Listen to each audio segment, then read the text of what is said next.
Adik kandung saya merebut tunangan saya. Dia merampas warisan ayah saya, lalu memamerkannya di depan wajah saya. Tapi senyum sombongnya lenyap dalam sekejap. Sebab pria yang berdiri di samping saya, calon suami saya, adalah pemilik sebenarnya dari seluruh tanah yang selama ini mereka banggakan. Halo, sahabat.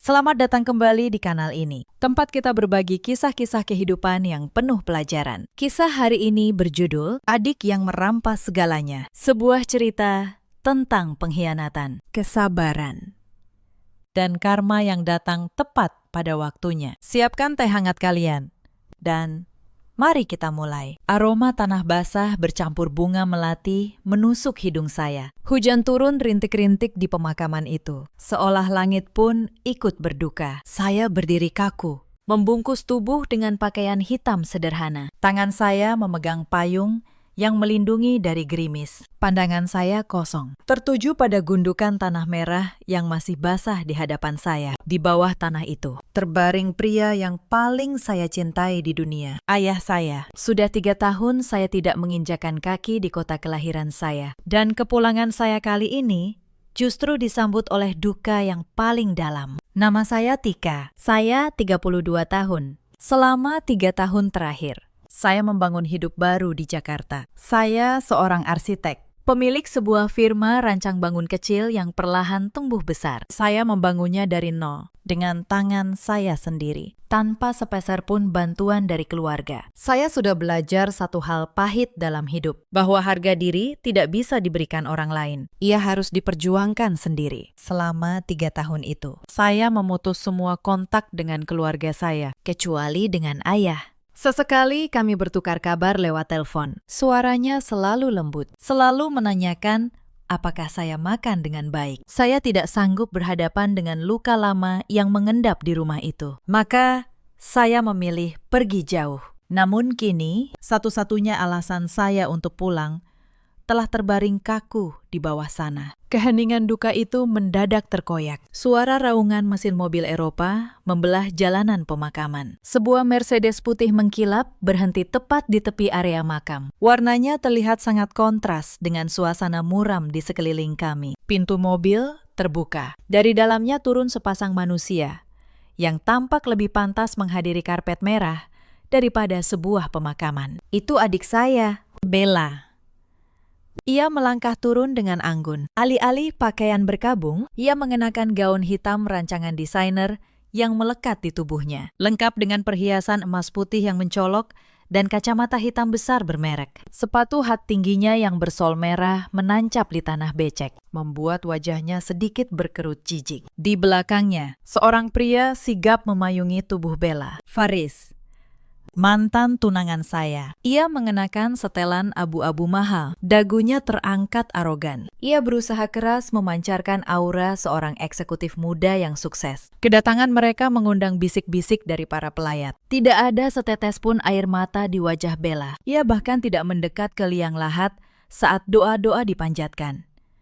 Ia hanya berdiri jauh di bawah pohon rindang. Sesekali mengeluh tentang ujung gaunnya yang terkena cipratan lumpur. Saya hanya melirik sekilas dari ujung mata, menelan ludah getir. 3 tahun berlalu, dan adik serta mantan tunangan saya itu sama sekali tidak berubah. Mereka masih hidup dalam gelembung kesombongan yang memuakkan. Satu persatu pelayat mulai meninggalkan area pemakaman, menyisakan keheningan yang kembali merajai tempat peristirahatan terakhir ayah. Saya masih enggan beranjak. Saya berjongkok, mengusap nisan kayu bertuliskan nama ayah dengan jemari yang bergetar pelan. Saya ingin menghabiskan beberapa menit lagi untuk mengucapkan selamat tinggal dalam diam. Suara gemerisik rumput basah yang terinjak membuat saya tersadar. Aroma parfum mahal yang menyengat langsung merusak aroma alami tanah basah. Bella berdiri tepat di samping saya, melipat tangan di depan dada. Kacamata hitamnya sudah dilepas. Ia menatap saya dengan sorot mata merendahkan. Di kejauhan, Faris sedang menelpon seseorang di dekat mobil. Sesekali memamerkan jam tangan mewahnya kepada kerabat yang lewat. Sudah selesai dramanya. Suara Bella memecah keheningan. Nadanya terdengar manis, namun dipenuhi bisa. Saya berdiri perlahan. membersihkan lutut saya dari kotoran. Saya menatap adik saya dengan tatapan datar. Ini pemakaman ayah. Bella, tolong hargai sedikit saja, kata saya pelan. Bella mendengus. Sebuah senyum sinis mengembang di bibir merahnya. Matanya memindai penampilan saya dari atas tas ke bawah sepatu. Tatapan yang sama persis seperti 3 tahun lalu. Tatapan yang membuat saya merasa seperti sampah. Hargai, ulangnya.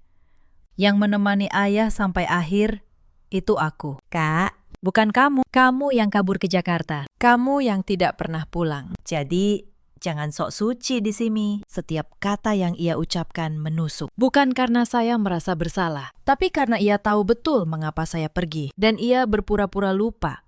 Saya tidak menjawab, saya hanya menatap nisan ayah. Dalam diam, mari saya ceritakan dari awal, agar kalian mengerti mengapa luka ini begitu dalam. Saya dan Bella terpaut 3 tahun. Sejak kecil, dunia di rumah kami berputar mengelilingi satu poros. Bella, ia anak bungsu, ia cantik, ia pandai merengek, dan ibu memujanya seperti memuja berlian. Sementara saya hanya anak sulung yang diharapkan mengalah, selalu mengalah. Mainan yang saya dapat di hari ulang tahun akan berpindah ke tangan Bella keesokan harinya, karena ia menangis. Baju baru saya akan ia rebut, karena katanya, kakak kan sudah besar.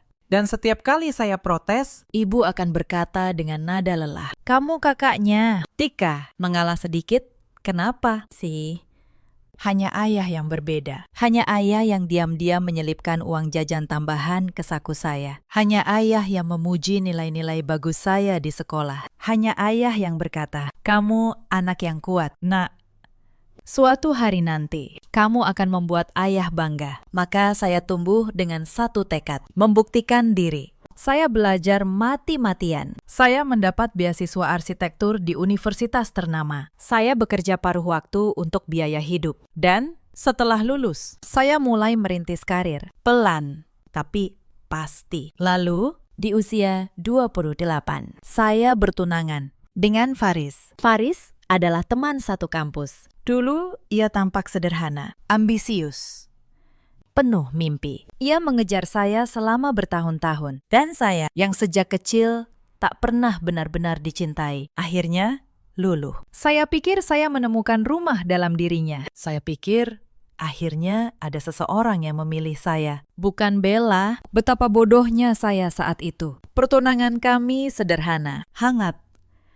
Ayah menggenggam tangan saya dan berbisik, akhirnya kamu bahagia. Nak, saya menangis bahagia malam itu. Saya pikir hidup saya akhirnya berbelok ke arah yang benar. Saya mulai memperkenalkan Faris ke keluarga, mengajaknya makan malam di rumah. Dan di sanalah, tanpa saya sadari, racun mulai bekerja. Bella saat itu baru saja gagal dalam sebuah hubungan. Ia kembali tinggal di rumah. Dan ia melihat Faris, melihat seorang pria yang penuh ambisi, yang sedang naik daun di dunia properti. Dan saya melihat sesuatu berubah di matanya. Sesuatu yang saya kenal betul sejak kecil. Keinginan untuk merebut. Awalnya halus.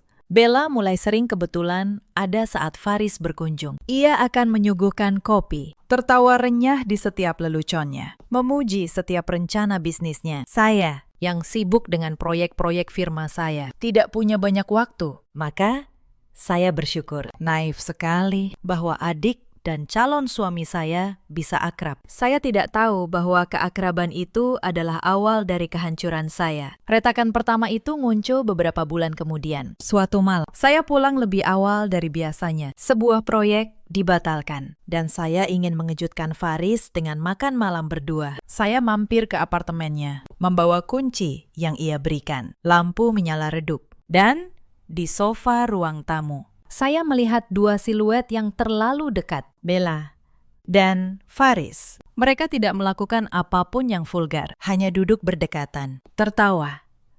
Tangan Faris menyentuh rambut adik saya. Tapi tatapan di mata mereka saat menoleh ke arah saya, itu sudah cukup mengatakan segalanya. Saya membeku di ambang pintu. Kantong belanja di tangan saya terjatuh. Tika, Faris bangkit gugup. Ini tidak seperti yang kamu, tidak seperti yang aku kira. Potong saya. Suara saya nyaris tak terdengar. Bella justru tersenyum tenang. Ia tidak panik sama sekali. Ia bersandar di sofa dengan santai, seolah ia pemilik tempat itu, dan saya tamu yang tidak diundang. "Kak," katanya manis, "kita perlu bicara baik-baik sebagai keluarga." Apa yang terjadi setelah itu adalah teror yang berjalan pelan. Bukan dalam satu malam, tapi dalam berminggu-minggu yang menyiksa. Bella tidak menyangka. Ia justru mengubah cerita di hadapan keluarga. Ia menangis. Ia berkata bahwa ia dan Faris saling mencintai sejak lama. Bahwa saya, kakaknya, yang dingin dan sibuk, tidak pernah benar-benar mencintai Faris. Bahwa saya hanya bertunangan demi gengsi. Dan keluarga saya, seperti biasa, percaya pada Bella. Ibu memanggil saya ke ruang tengah. Wajahnya keras. "Tika," katanya, "kamu sudah punya karir, kamu mandiri, kamu tidak butuh laki-laki itu. Tapi adikmu, dia rapuh. Dia butuh Faris. Sebagai kakak yang baik, kamu harus mengalah. Mengalah." Lagi-lagi kata itu. Saya menatap ibu tidak percaya. "Bu, dia merebut tunangan saya. Tunangan saya." Dan ibu menyuruh saya mengalah. "Jangan dramatis. Tika," ibu mendesah, "demi keutuhan keluarga ini, kamu yang harus dewasa." Saya mencari ayah malam itu. Saya menemukannya duduk sendirian di teras, memandangi langit. Saya menceritakan semuanya. Dan untuk pertama kalinya, saya melihat air mata di mata pria tua itu. "Maafkan ayah." "Nak," bisiknya parau. "Ayah sudah tua. Ayah sudah tidak punya kuasa di rumah ini. Tapi ayah tahu satu hal. Kamu jauh lebih kuat daripada mereka semua. Pergilah.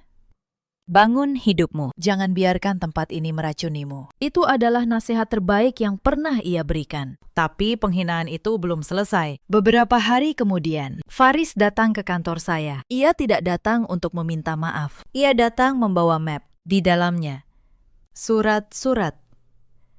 Ia menyodorkannya ke meja saya dengan senyum dingin. "Tika, kita harus profesional," katanya. "Dulu kita pernah berencana membangun usaha properti bersama. Beberapa aset keluargamu sudah masuk dalam rencana itu. Tanah di kampung, atas nama ayahmu. Sebaiknya kamu lepas haknya. Toh kamu sudah tidak jadi bagian keluarga ini lagi, kan?" Saya menatap surat itu. Surat pelepasan hak atas tanah warisan. Tanah luas peninggalan kakek yang selama ini atas nama ayah. Tanah yang nilainya, jika dikembangkan, mencapai puluhan miliar rupiah. Jadi inilah tujuan sebenarnya. Bukan cinta. Bukan Bella. Tapi tanah itu, Faris dan Bella tidak hanya ingin merebut tunangan. Mereka ingin merebut warisan. Dan mereka menggunakan saya, anak sulung yang namanya juga tercantum dalam hak waris, sebagai penghalang yang harus disingkirkan. Saya merobek surat itu di depan wajahnya. "Keluar dari kantor saya," kata saya dingin. Faris hanya tersenyum. "Kamu akan menyesal. Tika, kami punya cara lain." Dan benar saja, mereka punya cara lain. Dalam beberapa bulan berikutnya, mereka mengisolasi ayah. Bella pindah kembali ke rumah, berpura-pura menjadi anak yang berbakti. Ia merawat ayah siang malam, sambil pelan-pelan meracuni pikirannya. Faris, dengan koneksi bisnisnya, mulai mengurus surat-surat. Ia membawa notaris kenalannya. Ia menyodorkan dokumen demi dokumen kepada ayah yang mulai menua dan lelah. Saya tahu semua ini bukan dari keluarga, tapi dari Big Ina, pembantu lama yang masih setia kepada saya. Diam-diam ia menelponku. Suaranya bergetar. "Non, Tika," katanya. "Bapak dipaksa tanda tangan macam-macam." Big takut, tapi Big gak bisa apa-apa. Saya ingin pulang. Saya ingin melawan, tapi ayah melarang. "Jangan pulang, Nak," katanya di telepon. "Kalau kamu pulang, mereka akan menghancurkanmu juga. Percaya pada ayah. Ayah punya cara sendiri untuk melindungimu. Kelak, kamu akan mengerti." Saya tidak mengerti saat itu. Saya pikir ayah hanya seorang tua yang tak berdaya. Saya salah besar. Maka saya pergi. Saya benamkan diri dalam pekerjaan. Firma saya tumbuh. Saya menangani proyek demi proyek. Saya membangun gedung-gedung perumahan.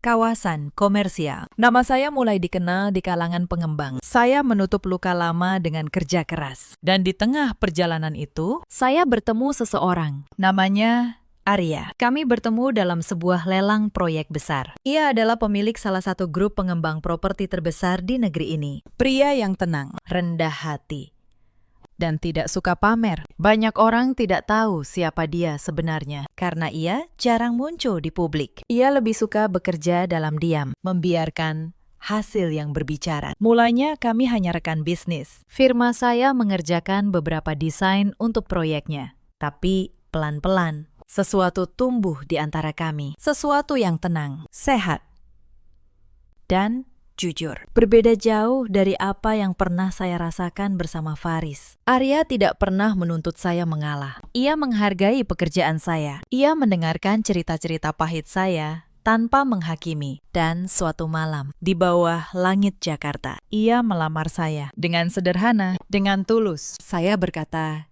ya, saya tidak pernah menceritakan tentang keluarga saya kepada Arya secara rinci. Saya hanya bilang, saya punya masa lalu yang berat dengan mereka. Ia tidak memaksa.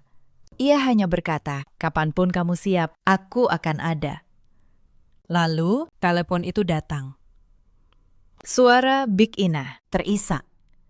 Non Tika, Bapak sudah tiada. Dan disinilah saya sekarang. Berdiri di pemakaman ayah, berhadapan dengan adik yang merampas segalanya. Sementara di Jakarta, calon suami saya, Arya, sedang dalam perjalanan menyusul saya. Ia bersikeras ingin menemani saya di hari terberat ini. Saya belum tahu saat itu bahwa kedatangan Arya akan mengubah segalanya. Tapi sebelum saya melanjutkan, izinkan saya menceritakan beberapa hal yang terjadi selama 3 tahun saya di Jakarta. Hal-hal yang membuat luka ini semakin dalam, namun juga menempa saya menjadi orang yang berbeda. Di tahun pertama kepergian saya, kabar dari rumah datang seperti tetesan racun. Big Ina dengan setia menjadi mata dan telinga saya dari jauh. Ia bercerita bahwa Bella dan Faris menggelar pertunangan mewah hanya 2 bulan setelah saya pergi. Pertunangan yang dipublikasikan besar-besaran di media sosial. Foto-foto mereka memenuhi lini masa. Senyum lebar, cincin berlian.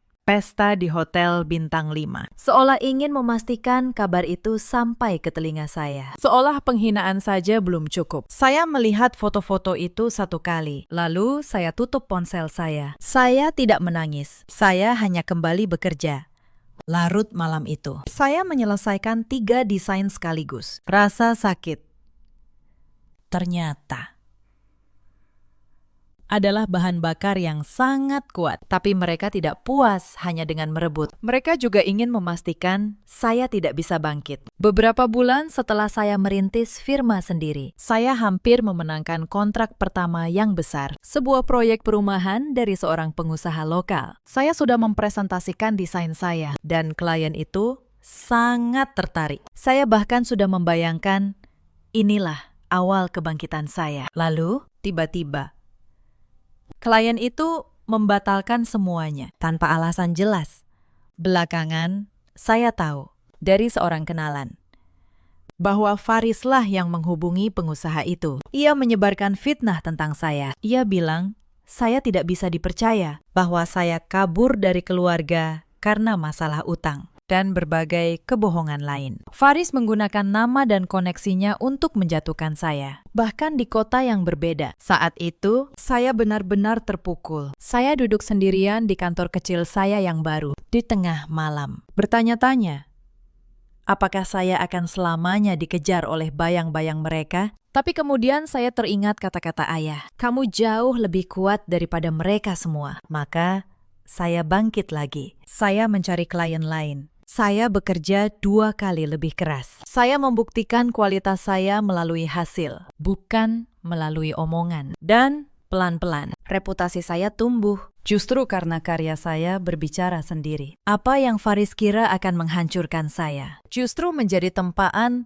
yang membuat saya semakin tangguh. Setiap kali mereka berusaha menjatuhkan saya bangkit sedikit lebih tinggi. Di tahun yang sama, Faris mulai memanfaatkan nama keluarga untuk membangun citra bisnisnya. Ia mengaku-ngaku sebagai pewaris tanah luas, calon konglomerat properti. Ia menggunakan tanah warisan ayah sebagai jaminan untuk meminjam modal. Ia berutang ke sana kemari, membangun gaya hidup mewah yang sebenarnya rapuh. Mobil Eropa, jam tangan mahal, gaun desainer untuk Bella. Semua dibeli dengan utang yang dijamin oleh tanah yang belum sepenuhnya menjadi miliknya. Big Inah menelpon saya suatu malam. Suaranya gemetar. "Non Tika," katanya. "Bapak makin sering sakit. Tapi Dan Faris dan Non Bella malah makin sering bawa orang notaris ke rumah. Mereka suruh Bapak teken ini, teken itu. Bapak nggak mau. Tapi mereka maksa terus. Kemarin, Bapak sampai nangis." "No." Hati saya hancur mendengarnya. Saya ingin segera terbang pulang, tapi saya teringat pesan ayah, "Jangan pulang, percaya pada ayah." Maka, saya hanya bisa menggenggam ponsel itu erat-erat sambil air mata mengalir di pipi saya. Saya tidak tahu saat itu bahwa setiap kali Faris membawa notaris palsunya, ayah diam-diam menghubungi notaris kepercayaannya sendiri, Pak Hendra. Ayah memainkan permainan yang jauh lebih cerdik daripada yang bisa mereka bayangkan. Ia berpura-pura lemah, berpura-pura menyerah pada tekanan. Ia menandatangani surat-surat yang mereka inginkan, tapi atas tanah yang sebenarnya sudah ia siapkan sebagai umpan. Sementara, harta yang sesungguhnya ia kunci rapat-rapat untuk saya. Di tahun kedua, sesuatu yang lebih menyakitkan terjadi. Ibu menelpon saya. Bukan untuk menanyakan kabar, bukan untuk meminta maaf, tapi untuk meminta uang. "Tika." Suaranya terdengar canggung. "Ibu dengar usahamu di Jakarta sukses. Adikmu sedang butuh modal untuk bisnis. Sebagai kakak, kamu harus bantu." Saya tertawa getir mendengarnya. "Bu," kata saya, "adik saya merebut tunangan saya, merebut warisan saya, dan ibu menyuruh saya membiayai bisnisnya. Atas dasar apa, Bu?" Ibu terdiam. Lalu ia berkata sesuatu yang masih saya ingat sampai hari ini. "Kamu memang anak yang tidak tahu balas budi, Tika." Dan ia menutup telepon. Tidak tahu balas budi. Setelah semua yang mereka lakukan, sayalah yang tidak tahu balas budi. Malam itu, saya benar-benar memutus harapan terakhir saya pada rumah itu. Saya menerima kenyataan bahwa bagi mereka, saya hanya akan berguna selama saya bisa memberi. Tidak lama setelah itu, Bella dan Faris akhirnya menikah. Pernikahan mewah, megah, dengan ratusan tamu. Dan saya tahu hal ini bukan karena diundang. Saya tahu karena foto-fotonya kembali memenuhi lini masa. Mereka sengaja tidak mengundang saya. Bahkan, dari cerita Big Inah, di pesta itu, Bella dengan bangga bercerita kepada para tamu bahwa ia menyelamatkan Faris dari kakaknya yang dingin dan ambisius. Ia memutarbalikkan cerita, menjadikan dirinya pahlawan. Dan saya, penjahatnya yang paling menyakitkan. Ayah dipaksa hadir di pernikahan itu, didudukkan di kursi kehormatan, dijadikan pajangan untuk menunjukkan bahwa keluarga merestui. Big Inah bercerita, sepanjang pesta, ayah hanya menunduk diam. Sesekali matanya mencari-cari, seolah berharap ada satu wajah yang tidak ada di sana. Wajah saya. Ketika Big Inah menceritakan itu, saya menangis semalaman. Bukan karena saya ingin hadir di pernikahan perampok tunangan saya, tapi karena saya membayangkan ayah sendirian di tengah keramaian, merindukan anak yang terbuang. Saat itu saya berjanji pada diri saya sendiri, suatu hari saya akan membuat ayah bangga. Saya akan kembali, bukan sebagai anak yang terbuang, tapi sebagai seseorang yang berdiri tegak. Saya hanya tidak menyangka bahwa hari itu baru tiba di pemakamannya. Namun justru di titik terendah itu, hidup saya mulai berbelok. Firma saya memenangkan sebuah proyek besar, sebuah kawasan komersial di pusat kota. Nama saya mulai diperhitungkan. Dan di proyek itulah saya pertama kali bertemu Arya dalam sebuah rapat lelang yang tegang. Ia memenangkan tender utama. Firma saya menjadi konsultan desainnya. Dari sanalah, perlahan, segalanya berubah. Saya ingat bagaimana Arya berbeda dari Faris. Faris selalu berbicara tentang dirinya, tentang ambisinya, tentang seberapa hebat ia kelak. Arya justru bertanya tentang saya, tentang impian saya, tentang bangunan seperti apa yang ingin saya ciptakan. Ia mendengarkan, sungguh-sungguh mendengarkan. Suatu kali dalam sebuah perjalanan kerja, saya tanpa sengaja menceritakan sedikit tentang masa lalu saya, tentang adik yang merebut tunangan, tentang keluarga yang selalu menyuruh saya mengalah. Arya mendengarkan dalam diam.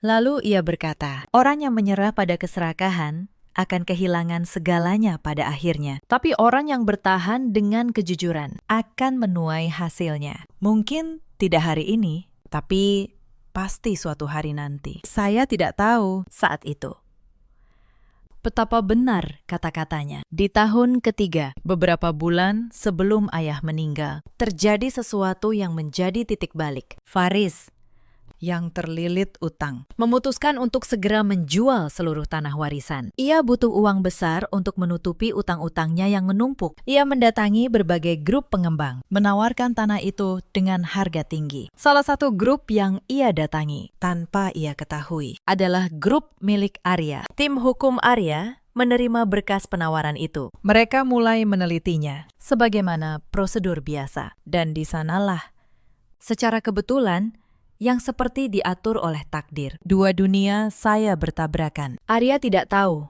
bahwa tanah yang ditawarkan Faris adalah warisan keluarga saya. Dan saya tidak tahu bahwa Faris sedang menjual tanah itu kepada perusahaan calon suami saya baru beberapa hari sebelum pemakaman. Ketika tim hukum Arya menemukan kejanggalan dalam berkas, semuanya mulai terungkap. Beberapa tanda tangan tampak dipaksakan. Riwayat kepemilikan tanah tidak lengkap. Dan yang paling mencurigakan, sertifikat yang ditawarkan hanya mencakup 2 hektar. Padahal catatan lama menunjukkan tanah warisan keluarga itu jauh lebih luas. Kemana sisanya? Pertanyaan itu menggantung. Sampai akhirnya, saya sendiri yang menjawabnya di pemakaman ini. Sehari sebelum saya berangkat ke kampung halaman, saya menemui Pak Hendra, notaris ayah. Lelaki tua itu menyambut saya dengan mata berkaca-kaca. Ayahmu, katanya, adalah orang paling bijak yang pernah saya kenal. Ia tahu apa yang akan terjadi. Ia menyiapkan semua ini bertahun-tahun lalu,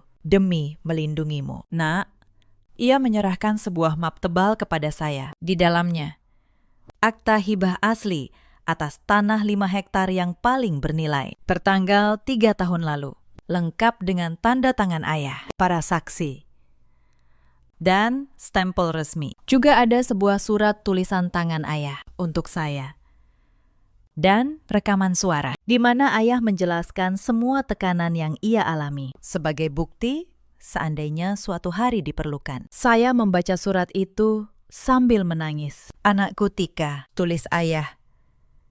Maafkan ayah karena tidak bisa melindungimu secara terang-terangan saat kamu masih di rumah. Ayah terlalu tua dan lemah untuk melawan mereka secara langsung. Tapi ayah tidak sebodoh yang mereka kira. Ayah sudah amankan semuanya untukmu. Tanah ini dan satu hal lagi yang akan kamu temukan pada waktunya. Hiduplah dengan tegar. Nak, jangan pernah biarkan siapapun membuatmu merasa kecil. Kamu adalah kebanggaan ayah. Selalu. Dengan map itu di tangan. Dan dengan kekuatan yang ayah wariskan, saya berangkat ke pemakaman. Bukan sebagai anak sulung yang terbuang, tapi sebagai pewaris sah yang siap menghadapi mereka semua. Kembali ke pemakaman. Bella masih berdiri di hadapan saya. Senyum sinisnya belum luntur. Ngomong-ngomong, Kak, ia melipat tangan. Ada baiknya kamu tahu, tanah warisan ayah, semuanya sudah jadi milikku dan Faris sekarang. Ayah menandatangani semuanya sebelum meninggal. Jadi, jangan harap kamu kebagian apa-apa. Kamu datang ke pemakaman ini cuma sebagai tamu, bukan ahli waris. Ia mengeluarkan sebuah map dari tas tangannya yang mahal. Ia melambaikannya di depan wajah saya, seperti piala kemenangan. Ini bukti hitam di atas putih. Semua sah. Semua atas nama kami. Faris mendekat, merangkul pinggang Bella. Ia menatap saya dengan dagu terangkat. Tika, katanya, Kami sedang dalam proses menjual seluruh tanah itu kepada sebuah grup pengembang besar. Nilainya puluhan miliar. Sebentar lagi kami akan jadi orang terkaya di kota ini. Sementara kamu masih jadi arsitek kecil yang merangkak di Jakarta. Kasihan sekali. Saya menatap mereka berdua. Dan anehnya, saya tidak merasa marah. Saya hanya merasa lelah. Dan sedikit geli. Sebab ada sesuatu yang tidak mereka ketahui. Grup pengembang besar. Saya bertanya pelan. Boleh saya tahu? Namanya apa? Faris menyebutkan sebuah nama. Nama grup yang sangat terkenal di industri properti. Saya terdiam sejenak. Lalu, untuk pertama kalinya sejak menginjak pemakaman ini, sudut bibir saya terangkat tipis. Karena nama grup itu saya kenal betul. Sangat kenal. Itu adalah grup milik Arya. Calon suami saya. Tepat saat itu, suara mesin mobil lain terdengar mendekat. Sebuah mobil hitam yang jauh lebih elegan daripada Mercedes Bella berhenti di tepi jalan. Pintunya terbuka, dan dari dalamnya turun seorang pria bertubuh tegap dengan setelan hitam sederhana namun berkelas. Arya. Senyum sombong di wajah Bella perlahan membeku. Arya berjalan tenang menghampiri kami. Langkahnya tidak terburu-buru, tatapannya tertuju pada saya, penuh kekhawatiran lembut. "Tika," katanya pelan. "Maaf, aku terlambat. Macet di jalan." Ia berhenti di samping saya. Tangannya menyentuh bahu saya dengan hati-hati. "Kamu tidak apa-apa." Saya menggeleng pelan. "Aku baik-baik saja sekarang." Bella dan Faris berdiri membatu. Mata mereka berpindah-pindah antara saya dan Arya. Otak mereka jelas sedang berusaha mencerna apa yang sedang terjadi. Faris yang pertama tersadar. Wajahnya berubah pucat. Ia mengenali Arya. Tentu saja, bagaimana mungkin seorang pengembang properti tidak mengenali pemilik grup raksasa yang sedang ia ajak bernegosiasi? "Pakistan, Pak Arya." Suara Faris bergetar. Keangkuhannya tadi lenyap entah kemana. Arya menoleh ke arahnya. Tatapannya datar. Tidak ramah, tidak pula bermusuhan. Hanya dingin. "Kita pernah bertemu," kata Arya pelan. "Kamu yang mengajukan penawaran penjualan tanah di kawasan ini." "Bukan." "Tim hukum saya sedang meninjau berkasnya minggu ini." Faris menelan ludah. Iya. "Pakistan, itu tanah keluarga kami." "Keluarga kalian?" ulang Arya. Pandangannya beralih ke saya, lalu kembali ke Faris. "Menarik, karena wanita yang baru saja kalian hina ini adalah calon istri saya. Dan kebetulan dia juga ahli waris sah dari tanah yang sedang kalian coba jual kepada perusahaan saya." Hening. Hanya suara gerimis yang jatuh ke tanah. Wajah Bella memutih.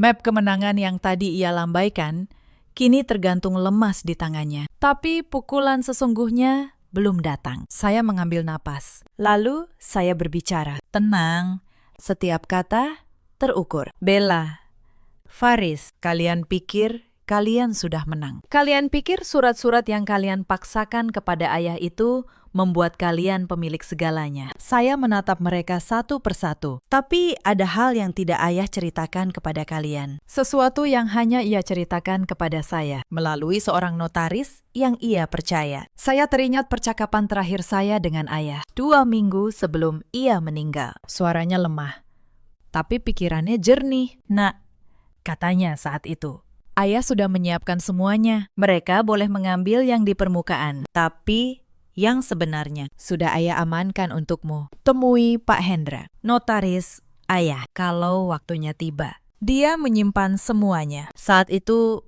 saya tidak mengerti, tapi sehari setelah kematian ayah, sebelum berangkat ke pemakaman, saya menemui Pak Hendra, dan apa yang ia tunjukkan kepada saya membuat saya mengerti betapa cerdiknya ayah saya yang malang. "Bella," saya melanjutkan, "surat-surat yang kalian pegang itu adalah surat atas tanah lama. Tanah seluas 2 hektar di pinggir kampung. Memang bernilai. Tapi tahukah kalian, 3 tahun lalu, diam-diam ayah sudah memecah sertifikat warisan. Tanah yang paling bernilai, tanah seluas 5 hektar yang berbatasan dengan kawasan pengembangan baru, sudah ayah pisahkan dan ia hibahkan secara sah dan tercatat di hadapan notaris. Kepada satu nama, saya berhenti sejenak, membiarkan ketegangan menggantung di udara. Kepada saya, Faris terhuyung mundur. Tidak mungkin, desisnya.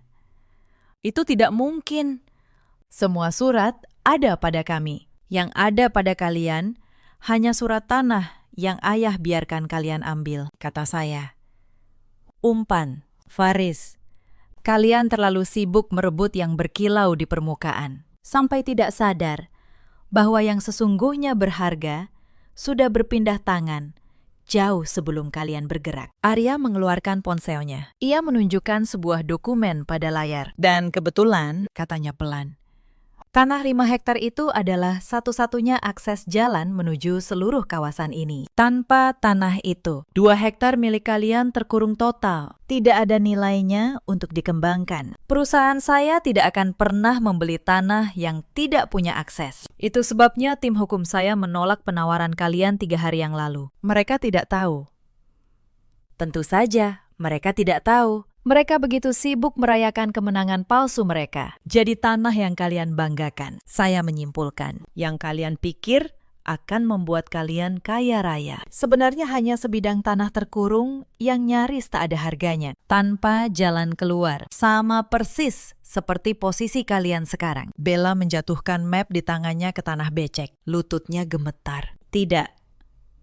Ia menggeleng. Kamu bohong. Kamu pasti bohong. Boleh kamu cek sendiri ke kantor notaris, kata saya. Tenang. Pak Hendra menyimpan akta hibah aslinya, lengkap dengan tanggal, saksi, dan tanda tangan ayah saat beliau masih sehat. 3 tahun lalu. Bella, jauh sebelum kalian mulai memaksanya menandatangani surat-surat palsu kalian, Bella yang sudah terpojok melakukan hal yang selalu ia lakukan sejak kecil. Ia berusaha merebut. Tiba-tiba, ia melangkah maju dan mencoba merampas map yang saya pegang. Berikan itu padaku, jeritnya histeris. Itu hakku. Semua ini hakku. Tapi saya bukan lagi Tika yang dulu, yang selalu menyerahkan apapun saat adiknya merengek. Saya menarik map itu menjauh dengan tegas. Tangan Bella hanya menggapai udara kosong. Ia terhuyung ke depan, hampir terjatuh ke lumpur lagi. Tidak. Bella, kata saya. Suara saya dingin, namun mantap. Tidak kali ini. Seumur hidup kamu selalu merebut dari tangan saya. Mainan, baju, kesempatan, tunangan. Saya selalu diam. Saya selalu melepaskan. Tapi yang satu ini adalah pemberian terakhir ayah untuk saya. Dan kamu tidak akan pernah menyentuhnya. Beberapa kerabat yang masih tersisa di pemakaman mulai berkumpul, menyaksikan adegan itu dengan mulut ternganga. Bisik-bisik menyebar. Mereka yang selama ini hanya mendengar versi cerita Bella, kini melihat dengan mata kepala sendiri siapa yang sebenarnya rakus dan siapa yang selama ini menjadi korban. Salah seorang bibi, adik dari ayah, melangkah maju. Ia menatap Bella dan Faris dengan jijik. Jadi benar, katanya. Selama ini kalian yang memaksa kakak saya menandatangani surat-surat itu. Kasihan dia. Sakit-sakit pun masih kalian peras. Sungguh tidak tahu malu. Wajah Bella memerah, lalu memutih. Ia tidak terbiasa dipermalukan di depan umum. Selama ini, ialah yang selalu mempermalukan saya. Kini panggung berbalik, dan ia tidak punya tempat untuk bersembunyi. Sebuah suara baru memotong dari arah gerbang pemakaman. Apa-apaan ini? Ibu datang. Ia berjalan tergesa, didampingi Bik Inah yang menunduk di belakangnya. Wajah ibu keras seperti biasa. Ia menatap saya dengan tatapan menuduh. Seolah sayalah yang membuat onar. Tika. Suaranya tajam. Kamu baru pulang, sudah bikin ribut. Belum apa-apa sudah berani-beraninya merebut hak adikmu. Hak adik saya. Saya menoleh. Untuk pertama kalinya dalam hidup, suara saya tidak gentar di hadapan ibu. Bu, selama 32 tahun, saya selalu mengalah. Saya berikan mainan saya, baju saya, kesempatan saya, bahkan tunangan saya, demi satu kata yang ibu ulang ribuan kali. Mengalah. Sekarang ibu menyuruh saya mengalahkan apa lagi? Warisan yang dengan sengaja ayah tinggalkan untuk saya. Ibu terdiam. Mungkin baru kali ini ia melihat saya berbicara seperti ini. Ayah tahu, lanjut saya. Suara saya mulai bergetar oleh emosi yang tertahan bertahun-tahun. Ayah tahu apa yang kalian rencanakan. Ayah pura-pura lemah. Ayah pura-pura menyerah. Ia biarkan kalian merasa menang sambil diam-diam melindungi saya. Itulah cara seorang ayah mencintai anaknya. Bu, bukan dengan memuja yang cantik dan merengek, tapi dengan melindungi yang selalu disuruh mengalah. Air mata akhirnya jatuh di pipi saya. Bukan air mata kekalahan, tapi air mata seorang anak yang akhirnya mengerti betapa dalam cinta ayahnya. Faris, yang sejak tadi diam membatu, tiba-tiba berusaha menyelamatkan diri. Ia berbalik ke Arya. Pak Arya, ini hanya kesalahpahaman keluarga. Kita bisa tetap bernegosiasi soal tanah itu. Saya yakin kita bisa cari jalan tengah. Tidak ada negosiasi, potong Arya dingin.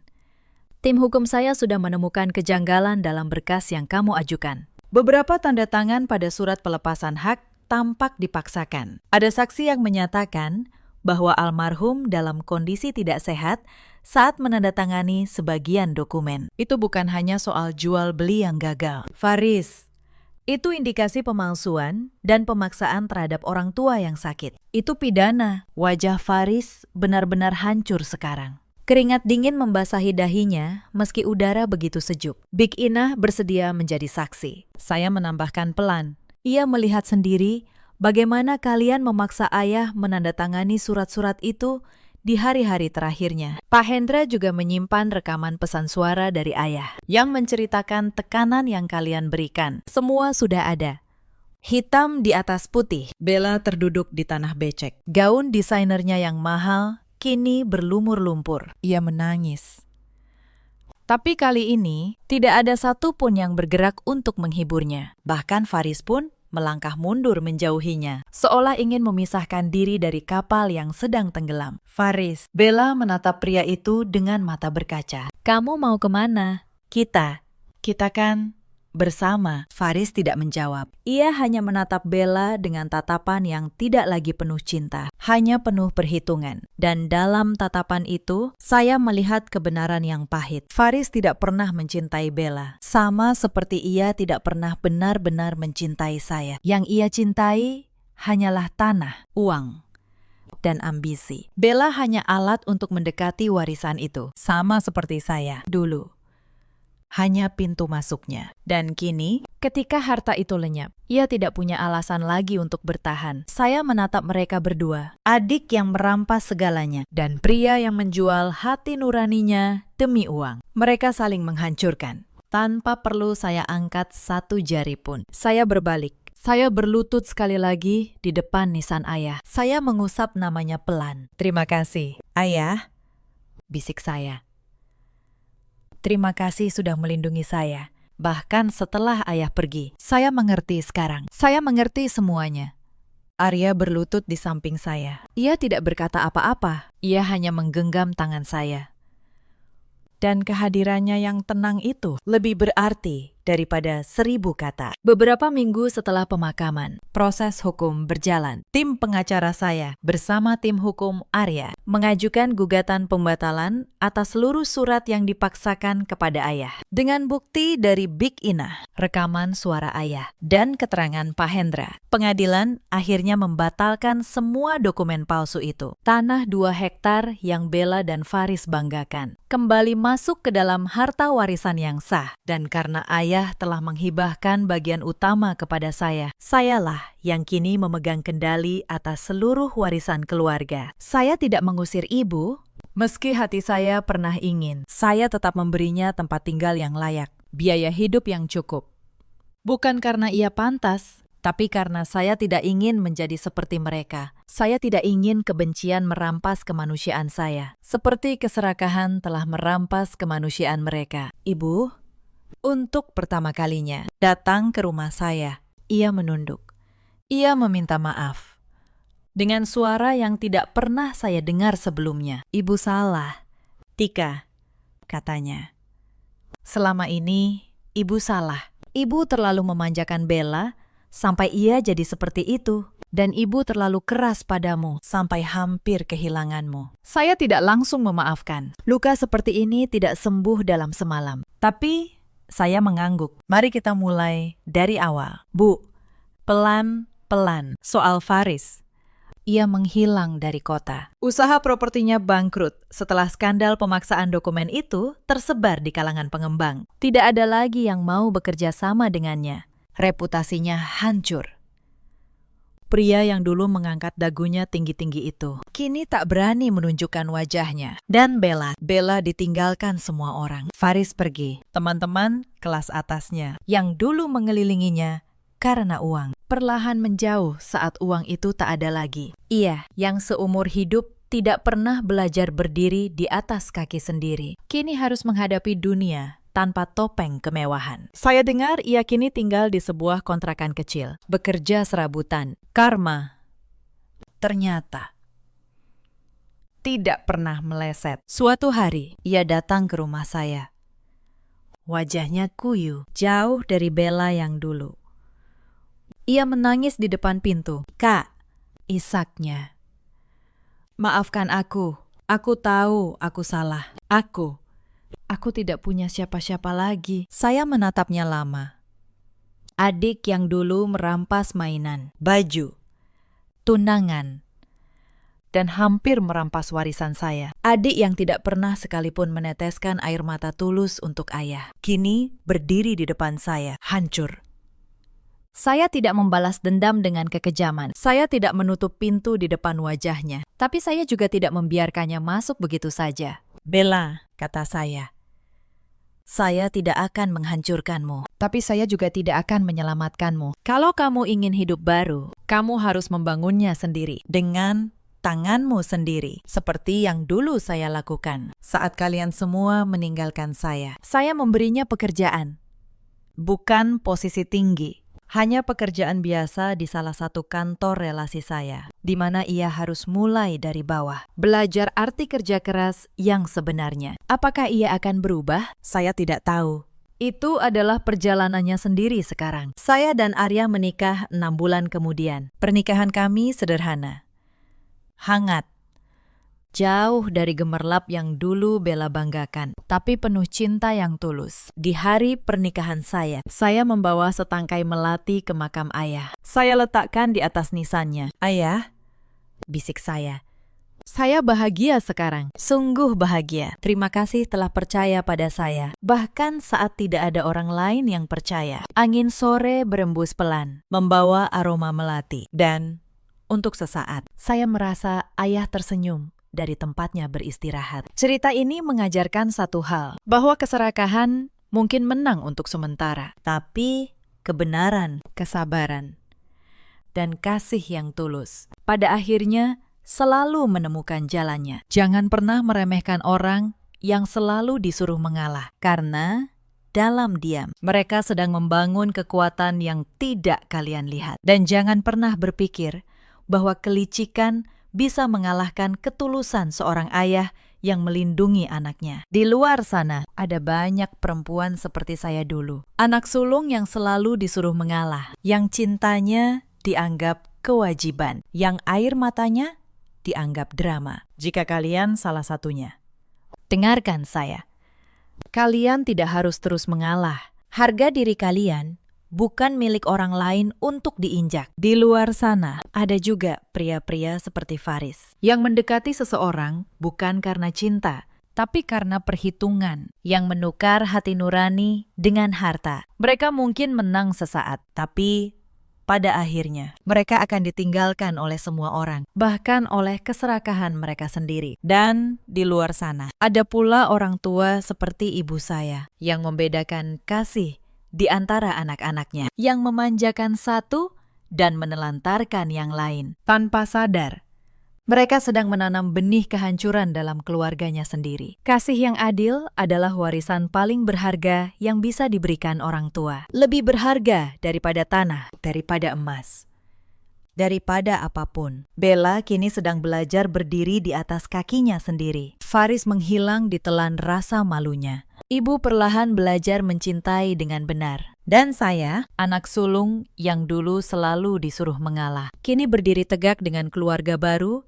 yang mencintai saya apa adanya. Dalam hidup, kita semua punya pilihan. Kita bisa memilih untuk membalas kebencian dengan kebencian. Atau kita bisa memilih untuk bangkit, membuktikan diri, dan membiarkan karma bekerja dengan caranya sendiri. Saya memilih yang kedua, dan saya tidak pernah menyesalinya. Saya juga belajar bahwa keadilan tidak selalu datang dengan cara yang kita bayangkan. Kadang ia datang terlambat. Kadang ia datang setelah orang yang kita cintai sudah tiada. Tapi keadilan selalu datang. Bagi mereka yang sabar menunggu, sambil terus berusaha. Ayah saya mengajarkan itu, bukan dengan kata-kata, tapi dengan tindakan diam-diamnya yang penuh kasih. Ia melindungi saya dari balik tirai. Di saat saya pikir tidak ada yang membela saya. Dan itulah warisan terbesar yang ia tinggalkan. Bukan tanah, bukan emas, tapi keyakinan bahwa saya layak dicintai dan layak diperjuangkan. Jika kisah ini menyentuh hati kalian, ceritakan pengalaman kalian sendiri